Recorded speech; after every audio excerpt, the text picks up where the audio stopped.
श्री शिवाय नमस्तुभयम। दोस्तों, जैसा कि आप सभी लोग जानते हैं कि 12 मार्च 2026 यानी गुरुवार को पड़ रही है चैत्र मास की कृष्ण पक्ष नवमी तिथि। और दोस्तों, यह वह तिथि है जो चैत्र महीने में पड़ने वाली सबसे बड़ी तिथि है, क्योंकि यह गुरुवार के दिन पड़ रही है और इसका बहुत ही बड़ा और विशेष महत्व होता है। पूज्य गुरु जी ने कहा है कि अगर कभी भी मौका लग जाए और चैत्र महीने की नवमी तिथि गुरुवार को पड़ जाए तो आप लोगों को 7 चने की दाल वाला उपाय तो अवश्य ही करना चाहिए। इन दोनों का संयोग बहुत कम आता है और इसी के साथ में गुरु जी ने अपनी शिव पुराण कथा में बताया है कि इस दिन आपको 7 चने की दाल वाला उपाय तो आपको अवश्य ही करना चाहिए, क्योंकि ऐसा दिन पूरे साल में सिर्फ एक ही बार आता है। और दोस्तों, आप सभी लोग जानते हो कि गुरुवार नवमी तिथि का अगर सबसे बड़ा कोई उपाय है तो 7 चने की दाल वाला उपाय। तो दोस्तों, इस गुरुवार नवमी तिथि के दिन आप लोगों को इस 7 चने की दाल वाला उपाय को जरूर करना है।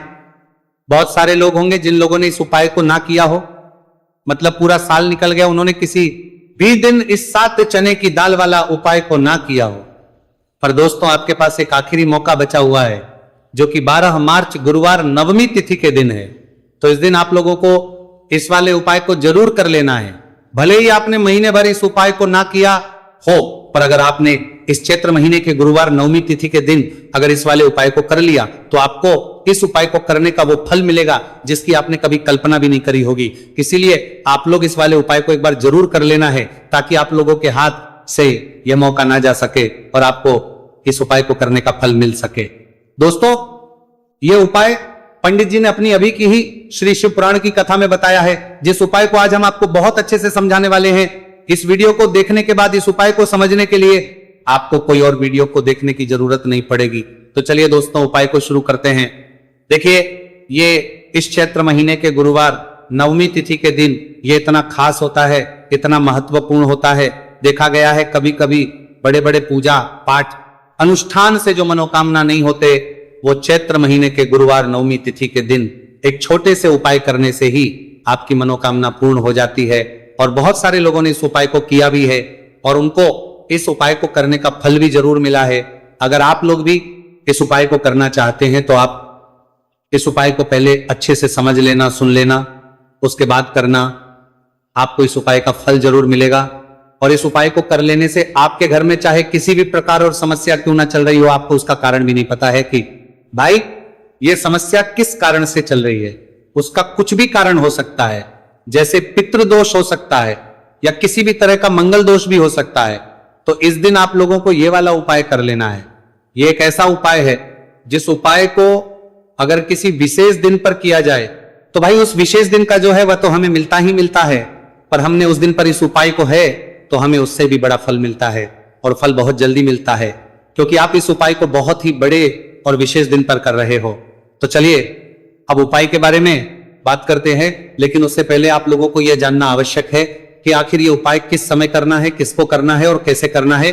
तो चलिए हम आगे आपको वीडियो में एक एक करके बता देते हैं। लेकिन उससे पहले अगर आप लोग हमारे चैनल पर बाहर आए हैं या फिर मेरी आवाज आज पहली बार सुन रहे हैं तो हमारे चैनल को सब्सक्राइब जरूर कर लेना और इस वीडियो को लाइक करके कमेंट बॉक्स में श्री शिवाय नमस्तुभयम ओम नमः शिवाय जरूर टाइप कर देना। तो दोस्तों, इस 7 चने की दाल वाला उपाय को हमें इस गुरुवार नवमी तिथि के दिन कैसे करना है, किसको करना है, किस समय करना है और कहां पर करना है, ये सारे सवालों के जवाब आपको इस वीडियो में मिल जाएंगे। और जो ये देखेगा भाई, उसको 7 चने की दाल वाला उपाय जरूर करना चाहिए, क्योंकि इस दिन एक चने की दाल का भी बहुत ही बड़ा और विशेष महत्व होता है।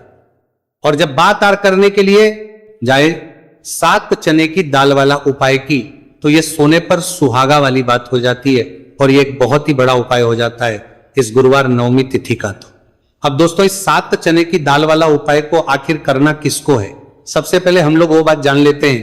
तो देखो, घर की जो बड़ी माता होती है, उन माताओं बहनों में से कोई भी एक बड़ी माता बहन इस वाले उपाय को कर सकती है। और दोस्तों, अगर आप चाहे तो अपने घर में से सभी सदस्यों को भी इस उपाय को करवा सकते हैं। अगर किसी व्यक्ति की खुद की कोई मनोकामना है, खुद की कोई दुख और परेशानी है जो कि वो अपने लिए ही करना चाहता है इस वाले उपाय को, तो वो खुद अपने लिए भी कर सकता है। बाकी अगर कोई घर में से ऐसा है जो कि अपने पूरे घर परिवार की सुख और शांति के लिए ये वाला उपाय करना चाहता है तो भाई वो भी कर सकता है, उसमें भी कोई वाली बात नहीं है। कहने का मतलब यह है कि इस उपाय को हर एक सदस्य भी कर सकता है और पूरे घर परिवार के सदस्य के लिए घर की बड़ी माताओं बहनों में से कोई एक माता बहन भी कर सकती है। माताएं बहनें अगर घर में उपस्थित ना हो या वह यह वाला उपाय ना कर पा रही हो तो फिर घर का कोई बड़ा सदस्य भी इस 7 चने की दाल वाला उपाय को कर सकता है, चाहे फिर वह पुरुष ही क्यों ना हो, उसमें कोई भी दिक्कत वाली बात नहीं है। अब दोस्तों जो अगला प्रश्न निकल कर आता है वह यह आता है इस उपाय को लेकर के, आखिर इस उपाय को हमें किस समय करना, सुबह के समय करना है कि शाम के समय करना है। तो देखो इस वाले उपाय को आप लोग सुबह के समय भी कर सकते हो और शाम के समय प्रदोष काल में भी कर सकते हो।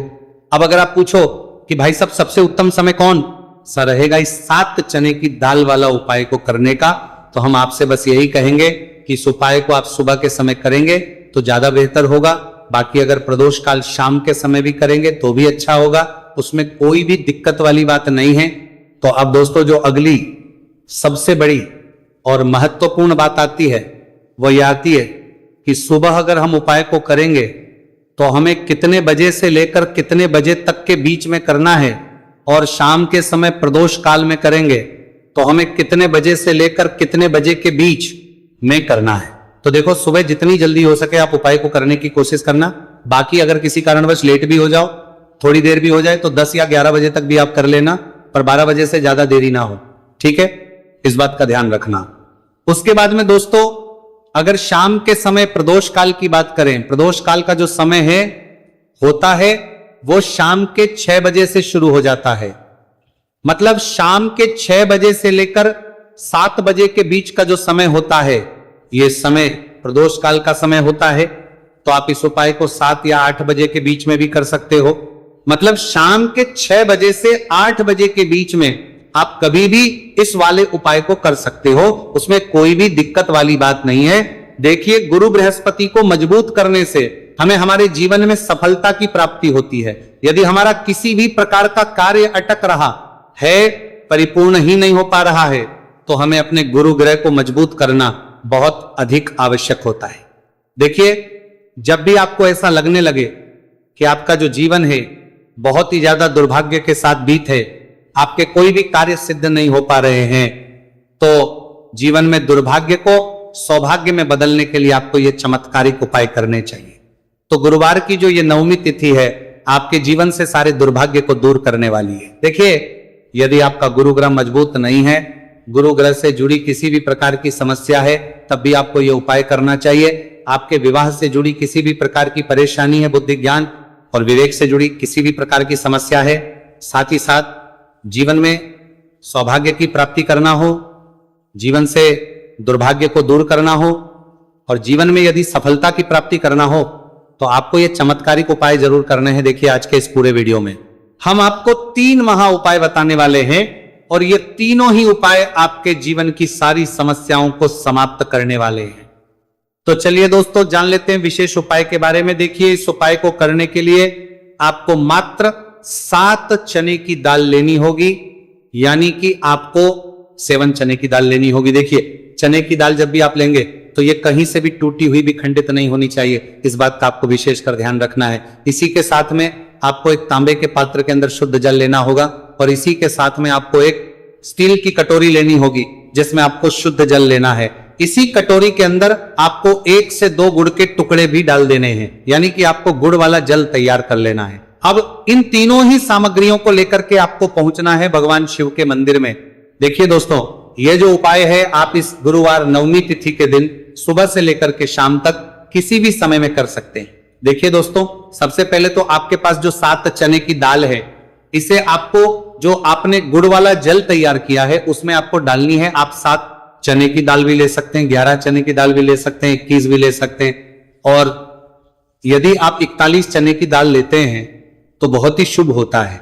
तो आपके पास जितनी भी चने की दाल है सबसे पहले तो आपको उसे गुड़ वाले जल के अंदर डाल देनी है। अब देखिए दोस्तों आपके पास जो एक लोटा शुद्ध जल है, इसमें से थोड़ा सा जल सबसे पहले आपको भगवान शिव की शिवलिंग के सीधे तरफ जहां गणेश जी का स्थान होता है वहां पर आपको अर्पित करना है। फिर थोड़ा सा जल श्री कार्तिकेय जी वाले स्थान पर अर्पित करना है। फिर आपको थोड़ा सा जल माता अशोक सुंदरी वाले स्तन पर अर्पित करना है। फिर आपको थोड़ा सा जल माता पार्वती के हस्तकमल यानी कि कटी वाले भाग पर अर्पित करना है। और अंत में आपको थोड़ा सा जल भगवान शिव के शिवलिंग पर भी अर्पित कर देना है। और उस पात्र के अंदर आपको थोड़ा सा जल और शेष बचा लेना है, यानी कि पांचों ही स्थान पर थोड़ा थोड़ा जल अर्पित करने के बाद अंत में शेष जल और उस पात्र के अंदर आपको बचा लेना है। अब आपको बृहस्पति ईश्वर महादेव का स्मरण करना है। और आपके पास जो चने की दाल है इसे आपको अपने सीधे हाथ में रखनी है। देखिए गुरु का दिन है, इसीलिए आपको ओम नमो भगवते वासुदेवाय इस मंत्र का जाप भी करना है। अब देखिए दोस्तों, आपके पास जितने भी चने की दाल है, चाहे 7 है, 11 है, 41 है, उतनी बार आपको बृहस्पतिश्वर महादेव का स्मरण है। और ये जो चने की दाल है इसे आपको भगवान शिव के शिवलिंग पर अर्पित कर देनी है। आपको लगातार बृहस्पतिश्वर महादेव का स्मरण करते रहना है। अब देखिए अंत में जो आपने उस पात्र के अंदर शेष जल बचाया था, इसे आपको भगवान शिव के शिवलिंग पर ही धीरे धीरे अर्पित कर देना होगा। श्री शिवाय नमस्तुभयम इस मंत्र का जाप करते हुए यह उपाय करने मात्र से आपका जो भाग्य है वो स्वर्ण के समान चमकने लगता है। आपके से जो भी दुर्भाग्य है वह दूर होता है। तो इस प्रकार से आपको यह उपाय कर लेना है। यह उपाय आप सुबह से लेकर के शाम तक किसी भी समय में कर सकते हैं। अब दोस्तों हम जान लेते हैं गुरुजी द्वारा बताए गए दूसरे उपाय के बारे में। देखिए इस उपाय को करने के लिए आपको सबसे पहले तो मात्र थोड़ा सा शुद्ध घी लेना होगा। देखिए आपको मात्र आधा चम्मच ही शुद्ध घी लेना है। और इसी के साथ में आपको एक तांबे के पात्र के अंदर आपने ही घर से शुद्ध जल लेना होगा। और इन सभी सामग्रियों को लेकर के आपको भगवान शिव के मंदिर में पहुंच जाना है। आप ये उपाय सुबह से लेकर के शाम तक किसी भी समय में कर सकते हैं। देखिए सबसे पहले तो आपके पास जो एक लोटा शुद्ध जल है इसे आपको धीरे धीरे शिवलिंग पर अर्पित कर देना है। श्री शिवाय नमस्तुभयम इस मंत्र का जाप करते हुए और बृहस्पतिश्वर महादेव का मन में स्मरण करते हुए। अब देखिए दोस्तों, आपके हाथ की जो अंगूठे के पास वाली उंगली होती है, तर्जनी उंगली, उसमें आपको ये शुद्ध घी लेना है। और इस उंगली से आपको शिवलिंग पर जहां माता अशोक सुंदरी का स्थान होता है वहां पर आपको इस घी से अच्छे से लेपन करना है। यानी कि माता अशक्त सुंदरी वाले स्थान पर आपको अच्छे से घी का लेपन कर देना है। और आपकी जो भी मनोकामना है, चाहे आप अपने जीवन से दुर्भाग्य को दूर करने के लिए यह उपाय कर रहे हैं, जीवन सौभाग्य की प्राप्ति के लिए आपकी कोई मनोकामना हो, विवाह के लिए आपकी किसी भी प्रकार की कामना हो, जिस भी प्रकार की आपकी कामना है उसे परिपूर्ण करने के लिए आपको कोई प्रार्थना करनी है। और इस घी का लेपन आपको माता अशोक सुंदरी वाले स्थान पर करने का देना है।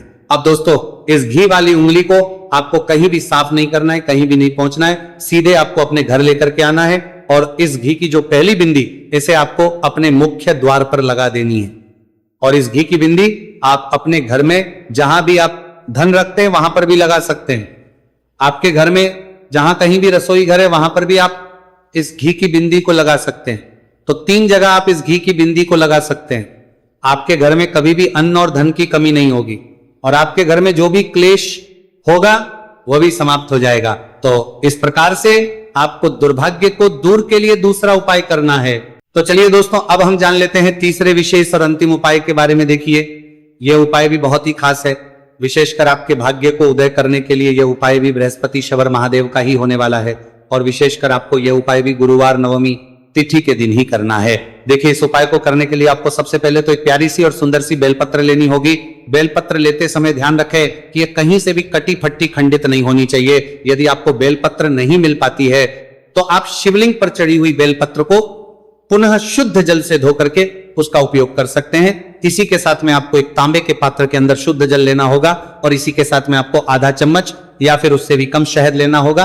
अब दोस्तों मात्र ये तीनों ही सामग्रियां लेकर के आपको पहुंचना है भगवान शिव के मंदिर में। मंदिर पहुंच पाने के बाद आप सभी को पता है कि बेलपत्र में 3 पत्तियां होती हैं। और बेलपत्र की जो ये तीनों पत्तियां जिस डंडी से जुड़ी हुई होती हैं उस डंडी पर आपको अपने सीधे हाथ की चींटी उंगली के जो पास वाली उंगली होती है, नामिका उंगली, उससे एक बिंदी लगानी है। यानी कि तीनों पत्तियों को जोड़ने वाली जो डंडी है केवल उसी पर आपको शहद लगानी है। इसके बाद आपको ये जो बेलपत्र है इससे महादेव शिवलिंग पर अर्पित कर देनी है। श्री शिवाय नमस्तुभयम इस मंत्र का जाप करते हुए देखिए बेलपत्र की जो चिकनी साइड है वह शिवलिंग से स्पर्श होगी और इसकी जो डंडी है वह जलाधारी की ओर रहेगी। इस प्रकार से आपको यह बेलपत्री शिवलिंग पर अर्पित करनी है। अब दोस्तों अंत में जो आपके पास एक लोटा शुद्ध जल है, इसे आपको धीरे धीरे शिवलिंग पर अर्पित करना है। श्री शिवाय नमस्तु भयम, इस मंत्र का लगातार करते हुए देखिए ये जल आपको एक विशेष प्रकार से समर्पित करना है, यानी कि ये जल आपको 7 बार में समर्पित करना है। यानी कि थोड़ा सा जल आपको समर्पित करना है, फिर आपको थोड़ी देर रुकना है, फिर आपको थोड़ा सा जल समर्पित करना है, फिर आपको थोड़ा रुकना है। इस प्रकार से आपको थोड़ा थोड़ा जल 7 बार में शिवलिंग पर और करना है। इस प्रकार से आपको एक लोटे जल से ही यह जल समर्पित करना है, लेकिन को थोड़ा थोड़ा जल करके 7 बार में शिवलिंग पर यह जल अर्पित करना है। और आपको लगातार बृहस्पतिश्वर महादेव का स्मरण करते रहना है। देखिए जैसे ही ये जल शिवलिंग से होकर के जलाधारी की ओर बह करके आएगा, तो इस जल को आपको अपने सीधे हाथ में लेना है और इस जल का छिड़काव आपको अपने पूरे शरीर पर कर लेना है। बृहस्पतिश्वर महादेव का मन में स्मरण करते हुए ये जो उपाय है आपके भाग्य का उदय करता और आपके जीवन से दुर्भाग्य को दूर करता है। तो बहुत ही आसान सा उपाय है। इस उपाय को भी आप इस गुरुवार की 9वीं तिथि पर करके जरूर देखना, आपको निश्चित ही लाभ होगा। तो दोस्तों